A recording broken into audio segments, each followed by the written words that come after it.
প্রিয় শিক্ষার্থীরা, আসসালামু আলাইকুম। কেমন আছো তোমরা? এই করোনা মহামারীর মধ্যে ভালো থাকাটাই হচ্ছে বড় চ্যালেঞ্জ। তার মধ্যে থেকেও আমরা সুস্থ আছি, ভালো আছি, এটাই শুকরিয়া। তো অনেকদিন পরে তোমাদের সাথে সাক্ষাৎ হচ্ছে। আশা করি তোমরা বাড়িতে একেবারে অবহেলায় সময়গুলো নষ্ট না করে একটু একটু পড়াশোনার মধ্যে দিয়ে সময়গুলো অতিবাহিত করছো। আশা করি খুব দ্রুতই আমরা আবার ক্লাসরুমে ফিরতে পারবো।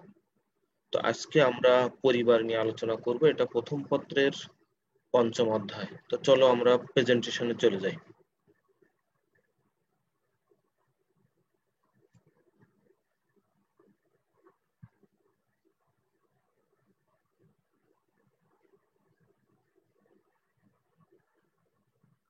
তো সবাইকে প্রেজেন্টেশনে স্বাগতম।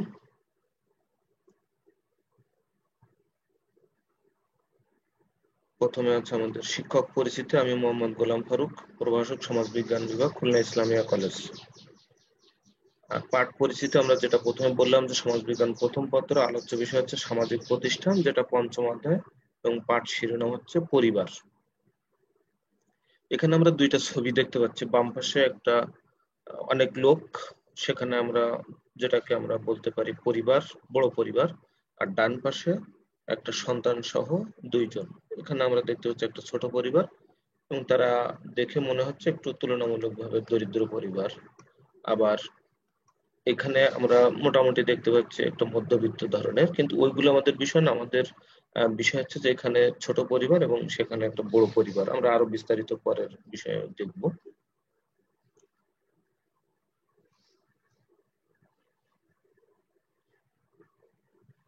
আমাদের এরপরে আছে যে শিখন ফল, যে এই অধ্যায়ে পাঠ শেষে আমরা আসলে কি জানতে পারবো।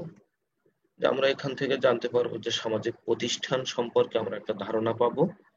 আমরা পরিবার বলতে কি বোঝায় সেটা জানতে পারবো। পরিবারের কার্যাবলী, পরিবারের প্রকারভেদ, এগুলো সম্পর্কে আমরা মোটামুটি একটা ধারণা পাবো বলে আশা করছি।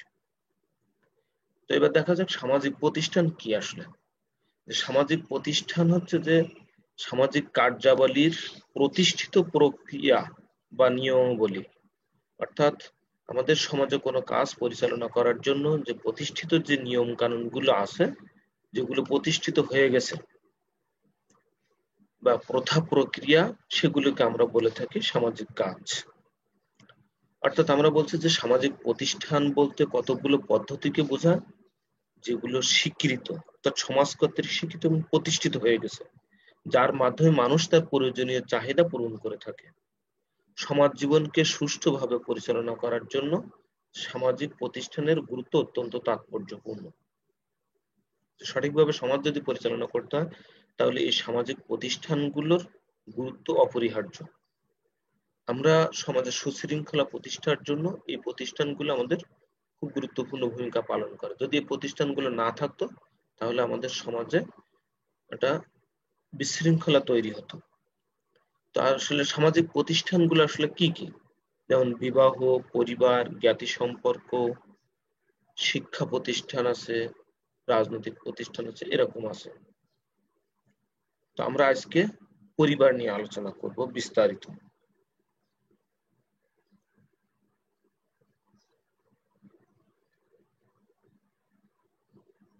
আমরা পরের প্রেজেন্টেশনে চলে যাই।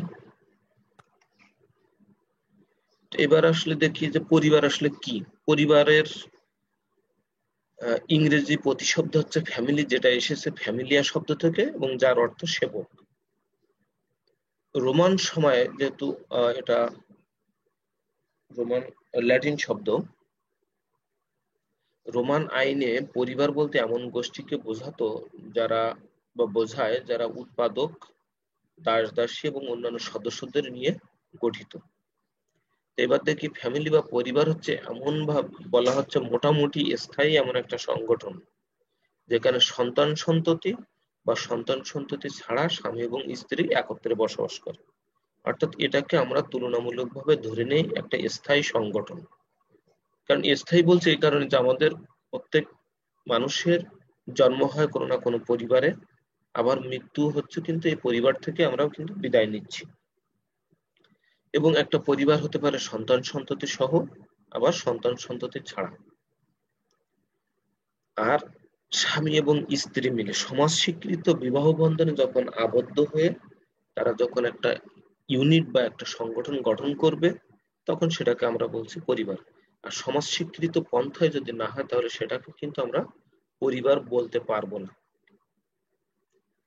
কারণ কি, সমাজ স্বীকৃত যদি না হয়, তাহলে সেটাকে আমাদের পরিবারের সংজ্ঞার মধ্যে আসবে না। এবং তারা একত্রে বসবাস, অবশ্যই সেটাও সমাজ স্বীকৃত পন্থায়। একত্রে বসবাস অনেক রকম হতে পারে, যেমন মেসে একত্রে বসবাস, সেটাও আহ একটা সমাজ স্বীকৃতি। কিন্তু যখন একজন নারী এবং পুরুষ বলা হচ্ছে, যখন একত্রে বসবাস করবে, যেমন আমাদের দেশের সমাজের নিয়ম অনুযায়ী যে একটা নারী এবং পুরুষ তারা যদি বিবাহ বন্ধনে আবদ্ধ না হয়ে একত্রে বসবাস করতে চায়, তাহলে কিন্তু আমাদের সমাজ সেটা মেনে নেয় না। এজন্য অবশ্যই সমাজ স্বীকৃত পন্থায় একত্রে বসবাস করতে হবে। সেটা এইগুলোই ছিল মোটামুটি আমাদের এই সংজ্ঞার একটা বিশ্লেষণ। এবার আমরা দেখি যে আসলে আমাদের মনীষীরা কিভাবে সংজ্ঞায়িত করে গেছেন। তারা বলেছেন যে, যেমন কার্ল মার্কস, তিনি বললেন যে পরিবার হলো এমন একটা সামাজিক গোষ্ঠী যার সদস্যরা একত্রে বসবাস করে এবং একত্রে অর্থনৈতিক কার্যক্রমে যোগ দেয়। যে আমরা একটু আগে দেখে আসলাম যে একত্রে বসবাস করছে এবং অর্থনৈতিক কার্যক্রমে যোগ দেয়, এবং প্রত্যেকটা পরিবারে আমরা দেখতে পাই অর্থনৈতিক কার্যক্রম সম্পৃক্ত। যেমন সেই পরিবারের ইনকাম বলি আমরা, সেই পরিবারের ব্যয়, কারণ একটা পরিবার চলতে গেলে তো অবশ্যই অর্থ দরকার। এবং কার্ল মার্কস তার বেশিরভাগ আলোচনায় এই অর্থনৈতিক বিষয়গুলোকে সম্পৃক্ত করার চেষ্টা করেছেন, সমাজবিজ্ঞানের বিভিন্ন আলোচনার ক্ষেত্রেও। তারপর ডব্লিউ.এফ. নিমকফ, ইনি বলেন যে পরিবার হলো সন্তানাদি সহ বা সন্তান ছাড়া স্বামী এবং স্ত্রীর কম বেশি একটা স্থায়ী সংস্থা। অর্থাৎ আমরা প্রথমে যে একটা বাক্য লিখেছি, সেই বাক্যের সাথেও এই তার সংজ্ঞার অনেকটা মিল আছে। সন্তান সন্ততি সহ বা সন্তান সন্ততি ছাড়া একটা স্থায়ী সংস্থা। এরপরে আমরা একটু দেখি যে পরিবারের বৈশিষ্ট্য। প্রথম বৈশিষ্ট্য হচ্ছে যে প্রাথমিক এবং মৌলিক সামাজিক প্রতিষ্ঠান। পরিবারকে বলা হচ্ছে একেবারেই প্রাথমিক এবং একেবারে মৌলিক একটা সামাজিক প্রতিষ্ঠান। যদি আমরা একটা রাষ্ট্রকে কল্পনা করি, তাহলে সেই রাষ্ট্রে অনেক সদস্য, অনেক আহ মানুষ, সেই অনেক নাগরিক সেই রাষ্ট্রে বসবাস করে। আর এই অনেকগুলো মানুষের ক্ষুদ্রতম একক হচ্ছে এই পরিবার। কারণ কি, কতগুলো মানুষ নিয়ে একটা পরিবার গঠিত হয়, তারপর কতগুলো পরিবার নিয়ে একটা পাড়া, তারপর আবার কতগুলো পাড়া নিয়ে একটা গ্রাম। এইভাবে কিন্তু ইউনিট বাড়তে বাড়তে একটা রাষ্ট্রের পর্যায়ে চলে যায়। এই জন্য পরিবারকে আমরা বলে থাকি প্রাথমিক এবং মৌলিক সামাজিক প্রতিষ্ঠান। এটা সর্বজনীনতা, অর্থাৎ ইউনিভার্সাল। এটা পৃথিবীর আমরা যে প্রান্তেই যাই না কেন, এই পরিবার ব্যবস্থাটা আছে। সেটা আদিম সমাজে হয়তো ওইভাবে প্রাথমিক পর্যায়ে ছিল না, কিন্তু বর্তমান সময়ে বা যখন থেকে স্থায়ী সম্পত্তির ধারণা শুরু হলো এবং মানুষ স্থায়ীভাবে বসবাস করতে শুরু করলো, তখন থেকে কিন্তু এই পরিবারের উৎপত্তি শুরু হলো। এবং বর্তমান সময়ে আমরা পৃথিবীর সব প্রান্তেই আমরা এই পরিবার ব্যবস্থাটা দেখতে পাই। হয়তো কোথাও পরিবারের সম্পর্কগুলো অনেক নিবিড় থাকে, আবার কোথাও সম্পর্কগুলো একটু শিথিল থাকে, কিন্তু ওভারঅল পরিবার আছে। এবং আবেগিক ভিত্তি, এখানে একটা আবেগ খুব বড়ভাবে কাজ করে।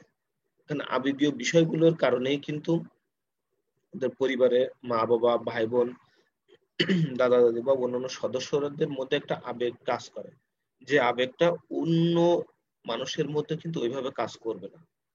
শুধুমাত্র ওই পরিবারের সদস্যদের মধ্যে যে একটা আবেগ কাজ করবে, ওই পরিবারের সদস্যদের সাথে অন্য বাইরের কারো মানুষের মধ্যে এই সম্পর্কের ক্ষেত্রে এই ধরনের আবেগ কিন্তু কাজ করবে না। দৈহিক এবং মানসিক নিরাপত্তা প্রদান, সব ধরনের শারীরিক এবং মানসিক নিরাপত্তা কিন্তু এখান থেকে আমরা পেয়ে থাকি।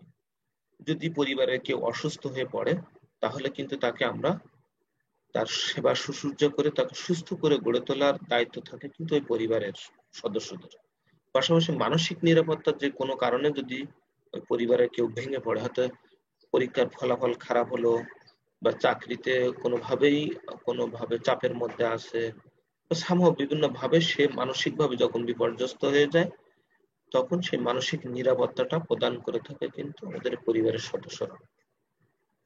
সামাজিক মর্যাদা প্রদান, যেটা আগে আমরা বলে আসছি যে সমাজে আমাদের যে একটা আইডেন্টিটি বা পরিচিতি বা মর্যাদা, সেই মর্যাদাটা কিন্তু আমরা পরিবারের মাধ্যমে পেয়ে থাকি।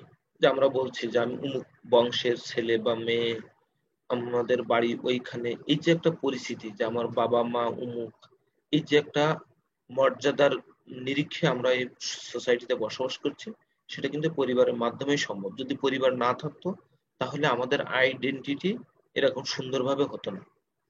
সম্পত্তির উত্তরাধিকার নির্ধারণ, যে পৃথিবীর অমোঘ নিয়ম অনুযায়ী আমাদের এই পৃথিবী থেকে বিদায় নিতে হয়, কিন্তু একজন মানুষের যখন সম্পত্তি থাকে তাহলে উনি মরে যাওয়ার পরে কিন্তু ওই সম্পত্তির উত্তরাধিকার গুলো নির্ধারিত হয় তার ওই পরিবারের মাধ্যমে। তিনি যদি নিঃসন্তান হন, যদি বিয়ে শাদী না করেন, তাহলে তার সম্পত্তিটা আবার ওই ভাইদের মধ্যে বা ভাই বোনদের মধ্যে সেটা নিয়ম অনুযায়ী, বিভিন্ন ধর্মের নিয়ম অনুযায়ী সেটা আহ, বিতরণ হয়। আবার তার যদি সন্তান থাকে তারাও এক এক নিয়ম অনুযায়ী তারা পেয়ে থাকে। অর্থাৎ সম্পত্তির উত্তরাধিকারটাও কিন্তু এই পরিবারের মাধ্যমে বর্তায়। আর সামাজিকীকরণ, সমাজবিজ্ঞানের অন্যতম একটা বড় আলোচনার বিষয় হচ্ছে সামাজিকীকরণ, অর্থাৎ সমাজের একজন কাঙ্ক্ষিত সদস্য হয়ে ওঠার প্রক্রিয়া। এটা নিয়ে আমরা একদিন আর একটা অধ্যায় আছে, সেটা নিয়ে বিস্তারিত আলোচনা করব। এক কথায় বলতে গেলে যে সমাজের একজন পরিপূর্ণ মানুষ হওয়ার জন্য, সমাজের একজন প্রত্যাশিত নাগরিক হওয়ার জন্য, সদস্য হওয়ার জন্য আমরা যে প্রক্রিয়া প্রতিনিয়ত শিখতে থাকি, সেই শিখন প্রক্রিয়াটাকে বলা হচ্ছে সামাজিকীকরণ। শুধু সেখানে শেখা এবং সেটা অনুসরণ করা, এটাই হচ্ছে সামাজিকীকরণ প্রক্রিয়া। এটা আমাদের কোরআনের ভাষা আছে, দোলনা থেকে কবর পর্যন্ত শিক্ষা গ্রহণ করা খরচ। অর্থাৎ প্রতিনিয়ত আমরা এই শিক্ষাগুলো আহ নিচ্ছি এবং সেই অনুযায়ী চলছি। সামাজিক নিয়ন্ত্রণ, অর্থাৎ সমাজের নিয়ন্ত্রণ প্রতিষ্ঠার জন্য, নিয়ন্ত্রণ বজায় রাখার জন্য পরিবার গুরুত্বপূর্ণ ভূমিকা পালন করে থাকে। পরিবার যদি না থাকতো তাহলে আমাদের এই নিয়ন্ত্রণ কার্যক্রমগুলো প্রচন্ডভাবে বাধাগ্রস্ত হতো। তারপর হচ্ছে সংস্কৃতির সংরক্ষণ। আমরা বলছি যে আমরা বাংলাদেশী সংস্কৃতিকে লালন করে থাকি। আমাদের এই যে নিজস্ব একটা সংস্কৃতি আছে, সেই সংস্কৃতিটা হচ্ছে আমাদের পূর্ণাঙ্গ জীবন বিধান। যে আমরা ঘুম থেকে ওঠা থেকে শুরু করে ঘুমোতে যাওয়া পর্যন্ত দৈনন্দিন জীবনে যে কাজগুলো করছি, সেটাই হচ্ছে আমাদের পরিপূর্ণভাবে বলা হয় সমষ্টিগতভাবে সংস্কৃতি। আর এই সংস্কৃতির সংরক্ষণ কিন্তু পরিবারের মাধ্যমে হয়ে থাকে। যে আমরা একটা শিশু জন্মগ্রহণ করলে সে যখন আস্তে আস্তে বড় হয়, তার কাছে কিন্তু আমরা ভাষাগুলো শেখাই। এই ভাষা কিন্তু আমাদের সংস্কৃতির একটা অন্যতম উপাদান। তারপর কিভাবে পোশাক পরিচ্ছদ পরবে, সে কিভাবে খাবে, বা অন্যান্য প্রত্যেকটা জিনিস কিন্তু ক্রমান্বয়ে আমরা তাকে শিখাই। এবং আমরা যখন কেউ যদি অন্য দেশে যায়, সেখানেও কিন্তু আমরা সেখানে থাকতে থাকতে শিখতে থাকি। তাহলে এইভাবে আমরা সংস্কৃতিটা লালন করা হয় বা সংরক্ষণ করা হয় কিন্তু আমাদের এই পরিবারের মাধ্যমেই। এরপরে হচ্ছে যে আমাদের সামাজিক অনুশাসন, যে আমাদের সমাজে যদি অনুশাসন ব্যবস্থাটা না থাকতো তাহলে কিন্তু আমাদের এই ব্যবস্থাগুলো, পরিপূর্ণ ব্যবস্থাটা ভেঙে পড়তো। আর এই অনুশাসন প্রক্রিয়াটা বজায় রাখার জন্য আমাদের পরিবার ব্যবস্থা খুব গুরুত্বপূর্ণ ভূমিকা পালন করে থাকে। এরপরে আমরা একটু দেখি যে পরিবারের ধরন, আসলে পরিবার কত প্রকার। এখানে আমরা বিভিন্ন ক্যাটাগরির মাধ্যমে পরিবারগুলোকে দেখার চেষ্টা করব। যেমন আমরা 5টা ক্যাটাগরির মাধ্যমে আমরা বিভিন্ন পরিবারের প্রকারভেদ দেখব। যেমন ক্ষমতা বা কর্তৃত্বের ভিত্তিতে, যে আমরা দেখি প্রত্যেক পরিবারের যে ক্ষমতা বা একজন কর্তৃত্বের আসনে থাকেন, যার নেতৃত্বে বা যার পরিচালনায় একটা পরিবার পরিচালিত হয়। তো সেই ক্ষমতার ভিত্তিতে আমরা পরিবারটাকে 2 ভাগে ভাগ করতে পারি, একটা হচ্ছে পিতৃতান্ত্রিক আর একটা হচ্ছে মাতৃতান্ত্রিক। তো পিতৃতান্ত্রিক পরিবারটা কেমন, যে পিতার তত্ত্বাবধানে, পিতার পরিচালনায় যখন একটা পরিবার পরিচালিত হয়, তখন সেটাকে আমরা বলে থাকি পিতৃতান্ত্রিক পরিবার। যেমন আমাদের সোসাইটিতে আমাদের প্রধানত এই পিতৃতান্ত্রিক পরিবার ব্যবস্থাটা আমরা দেখতে পাই, যেহেতু পিতার নেতৃত্বে আমাদের পরিবারগুলো পরিচালিত হয় প্রধানত। আর একটা হচ্ছে মাতৃতান্ত্রিক, অর্থাৎ মায়ের তত্ত্বাবধানে, মায়ের নেতৃত্বে যখন পরিবার পরিচালিত হয়, তখন সেটাকে বলা হয় মাতৃতান্ত্রিক। যেমন আমাদের দেশে যে উপজাতিগুলো আছে, সেই উপজাতিগুলোর মধ্যে গারো নামে একটা উপজাতি আছে, যাদের মধ্যে এই মাতৃতান্ত্রিক সিস্টেমটা বিরাজমান, অর্থাৎ মায়ের নেতৃত্বেই বা মায়ের তত্ত্বাবধানে একটা পরিবার পরিচালিত হয়। এরপর দেখি আমরা বসবাসের ভিত্তিতে, অর্থাৎ একটা নতুন পরিবার যখন গঠিত হচ্ছে, তখন সেই নতুন পরিবার কোথায় কিভাবে বসবাস করছে, সেই বসবাসের ভিত্তিতে আমরা পরিবারগুলোকে 3 ভাগে ভাগ করে থাকি। একটা হচ্ছে পিতৃবাস পরিবার, যেমন আমরা আমাদের সোসাইটিতে দেখে থাকি, একটা ছেলে বিয়ে করে তার বাড়িতে নিয়ে যাচ্ছে কনেকে, নিয়ে তার বাবার বাড়িতে থাকছে, এটা আমরা সচরাচর দেখতে পাই। সেটা হচ্ছে পিতৃবাস পরিবার। আর মাতৃবাস পরিবারটা ওই যে বললাম যে গারোদের মধ্যে, অর্থাৎ কনে আহ, বিয়ে করে তার হাজব্যান্ডকে তার বাড়িতে বাবার বাড়িতে নিয়ে যাচ্ছে, এটা হচ্ছে মাতৃবাস পরিবার। আবার কখনো কখনো আমরা দেখতে পাই এই যে ঘর জামাই আছে, অর্থাৎ মেয়ের বাড়িতেই জামাই থাকছে, এটাকেও আমরা মাতৃবাস বলে থাকি। যদিও আমাদের সোসাইটিতে আমরা ঘর জামাইটাকে একটু আহ হাস্যকর ভাবে বা একটু নেতিবাচক দৃষ্টিকোণ থেকে দেখে থাকি। আর একটা হচ্ছে নয়াবাস পরিবার, অর্থাৎ বাবার বাড়িতেও নয়, মায়ের বাড়িতেও নয়, নতুন ভাবে কোথাও যখন থাকার জন্য তারা থাকাটা শুরু করে, তখন সেটাকে নয়াবাস বলা হয়। যেমন দেখা যাচ্ছে যে কেউ হয়তোবা গ্রামে তাদের বাড়ি আছে, বাবা মা সেখানে থাকে, সে শহরে একটা চাকরি পেয়েছে, তার সেখানে থাকতে হচ্ছে, তো সেখানে সে বিয়ের পরে তার ওয়াইফকে নিয়ে সেখানে হয়তো পরিবার গঠন করলো, তখন সেটাকে আমরা বলছি নয়াবাস পরিবার, অর্থাৎ নতুন ভাবে আবাস শুরু করা। এরপরে আমরা দেখি যে পরিবারের আকারের ভিত্তিতে, আমাদের প্রথমে আমরা 2টা ছবি দেখে আসছিলাম, মনে আছে? সেখানে আমরা দেখছি একটা পরিবারে অনেকগুলো সদস্য, সেখানে আমরা ওইটাকে বলছি যৌথ পরিবার। আর একটা আমরা দেখেছিলাম সেখানে আহ, একটা ছবি, সেখানে জাস্ট একটা সন্তান এবং হাজব্যান্ড ওয়াইফ, সেটা হচ্ছে আমাদের একক বা অনু পরিবার। অর্থাৎ যে পরিবারে মাত্র 2টা জেনারেশন, যে বাবা মা একটা জেনারেশন আর তাদের সন্তান সন্ততি আর একটা জেনারেশন, এই 2টা জেনারেশন নিয়ে যে পরিবার, সেটাকে আমরা বলছি একক বা অনু পরিবার। আর যৌথ পরিবারটা হচ্ছে যে প্রায় 3টা জেনারেশন ধরা হয়, অর্থাৎ দাদা দাদি, বাবা মা এবং তাদের সন্তান সন্ততি, এই 3টা জেনারেশন মিলে আমাদের যৌথ পরিবার বলা হয়। আবার ওই যে বাবা মা পাশাপাশি চাচা চাচিও থাকে, তাহলে ওটাও কিন্তু বাবা মার এই যে সেকেন্ড জেনারেশনের সমপর্যায়ভুক্ত। এই জন্য এই 3টা জেনারেশনকে আমরা মোটামুটি যৌথ পরিবার বলে থাকি। কেউ কেউ আবার এই যৌথ পরিবারটাকে আবার বলতে চান বর্ধিত পরিবার, আবার কেউ কেউ এটাকে আলাদা পরিবার বলতে চান। এরপরে হচ্ছে যে বিবাহের সংখ্যার ভিত্তিতে, অর্থাৎ একজন মানুষ কয়টা বিয়ে করলো, করে সেই সংসার গঠন করলো, সেটার উপর ভিত্তি করে। তো আমরা সচরাচর দেখতে পাই কি একক বিবাহ ভিত্তিক পরিবার, অর্থাৎ একটাই বিয়ে করে হাজব্যান্ড তার একটা ওয়াইফ নিয়ে সংসার পরিচালনা করছে, সেটা হচ্ছে যে একক বিবাহ ভিত্তিক পরিবার। অর্থাৎ একজন হাজব্যান্ড একজন ওয়াইফ, এটা নিয়ে যে পরিবার পরিচালিত হচ্ছে। আর বহু বিবাহ ভিত্তিক পরিবার হচ্ছে আমাদের একজন হাজব্যান্ড সে একাধিক বিয়ে করলো, করে তার ওই সবগুলো ওয়াইফকে নিয়ে সে বসবাস করছে। যদি আমাদের সোসাইটিতে আমরা সতীনের সংসার বলে একটা জিনিস দেখে থাকি, যেখানে আসলে এই সতীনরা একত্রে বসবাস করতে পারে না, তাদের ভিতরে দ্বন্দ্ব ঝগড়াঝাটি সবসময় লেগেই থাকে। কিন্তু আবার কোথাও কোথাও একত্রে বসবাস পারে, সেটা খুবই মানে রেয়ার বলতে পারি, খুব একটা দেখা যায় না। কিন্তু হয়তোবা পাশাপাশি হয়তোবা আহ, আহ, কিছু দূর যে আর একটা বাড়িতে আর একটা বউকে রাখছে, এরকম ভাবে। কিন্তু সব মানে তার কয়েকটা বউ আছে আর কি। এই যে বহু বিবাহের ভিত্তিতে যে পরিবারটা, সেটা হচ্ছে যে বহু বিবাহ ভিত্তিক পরিবার। এরপরে আমরা দেখছি যে সম্পত্তির উত্তরাধিকারের ভিত্তিতে, অর্থাৎ ওই যে আমরা সম্পত্তির উত্তরাধিকার একটা বৈশিষ্ট্য বলে আসছিলাম যে পরিবারের অন্যতম একটা কাজ হচ্ছে উত্তরাধিকার নির্ধারণ। এই উত্তরাধিকারটাও 2টা ভাবে হয়, পিতৃসূত্রীয় এবং মাতৃসূত্রীয়।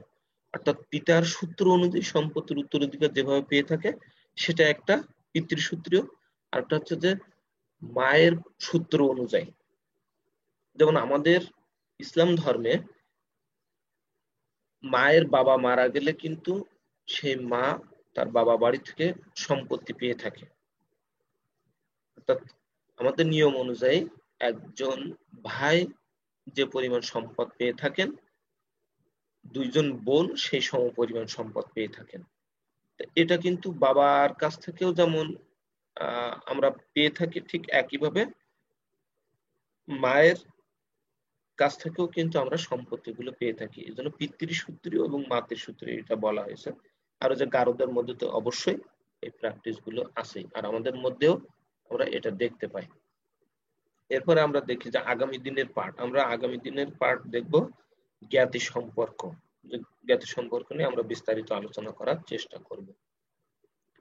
এই মোটামুটি এবার আমরা দেখি যে আসলে আমাদের পাঠ্য বই কোন বই আমরা ফলো করব। যেমন ডক্টর আব্দুল মালেক সরকার, সমাজবিজ্ঞান প্রথম পত্র, লেকচার পাবলিকেশনস, ঢাকা 2019, যেহেতু পরে ভার্সনটা বেরিয়ে গেছে হয়তোবা। আর ডক্টর সেলিন আহমেদ এবং ডক্টর খ মরিজাউল করিম, এনাদেরও একটা বই আছে অক্ষরপত্র প্রকাশনী থেকে, যে কোনো একটা ফলো করতে পারি আমরা। ধন্যবাদ সবাইকে।